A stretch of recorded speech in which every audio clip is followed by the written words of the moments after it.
Christmas, new இயர்லாம் வருதுல்ல. அதனால சரி வீட்டை கொஞ்சம் க்ளீன் பண்ணலாம் அப்படின்னு சொல்லிட்டு நான் வந்து ஒரு சர்வீஸ் வந்து புக் பண்ணியிருந்தேன் மக்களே. அதாவது எனக்கு நேரமே கிடையாது. இந்த வீடு மாறினதுலேருந்து வீடு கொஞ்சம் பெருசு பார்த்துருங்க. கிச்சனே பாருங்கள் எவ்வளோ பெருசாக இருக்குன்னு. எனக்கு நேரமே இருக்காது. வேலைக்கு போயிட்டு வந்து இருந்து எழுபுல சமைச்சு படுக்கிறதுக்குள்ளாடி எனக்கு நேரம் போயிடும். அதனால் இந்த வெள்ளிக்கிழமை சனிக்கிழமை லீவு கிடைக்கும். அந்த நேரத்தில் உட்காந்து எனக்கு எப்படா தூங்குவோம் எழும்புவோம் அப்படின்ற மாதிரி தான் இருக்கும். இப்போ நாங்கள் வீடு மாறினதுலேருந்து சும்மா நான் மேலோட்டமாக எனக்கு க்ளீன் பண்ணுவேன். எனக்கு முடிகிற நேரம் செய்வேன், முடியாது. இப்போ வந்து கிறிஸ்மஸ் நியூ இயர்லாம் வரதுனால சரி இனி ஒரு ஃபுல் க்ளீன் போட்டுருவோம் அப்படின்னு சொல்லிட்டு நான் ஒரு இதில் வந்து க்ளீனிங் வந்து ஆப் வந்து புக் பண்ணியிருந்தேன் பார்த்துக்கோங்க. நல்லா வந்து க்ளீன் பண்ணி கொடுத்தாங்க. நான் வந்து இந்த சோஃபா க்ளீனிங், அதுக்கப்புறம் ஒரு சில வேலைகள்லாம் நான் அவங்கக்கிட்ட சொல்லவே இல்லை.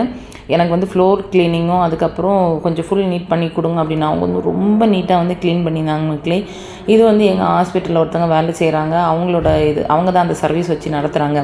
நான் அவங்கள வந்து டேக் பண்ணுறேன். உங்களுக்கு வேணும்னா வந்து நீங்கள் வந்து புக் பண்ணிக்கோங்க. ரொம்ப நீட்டாக வந்து வேலை செஞ்சாங்க. இன்னொன்று நான் வந்து 2 பேர் புக் பண்ணியிருந்தேன்.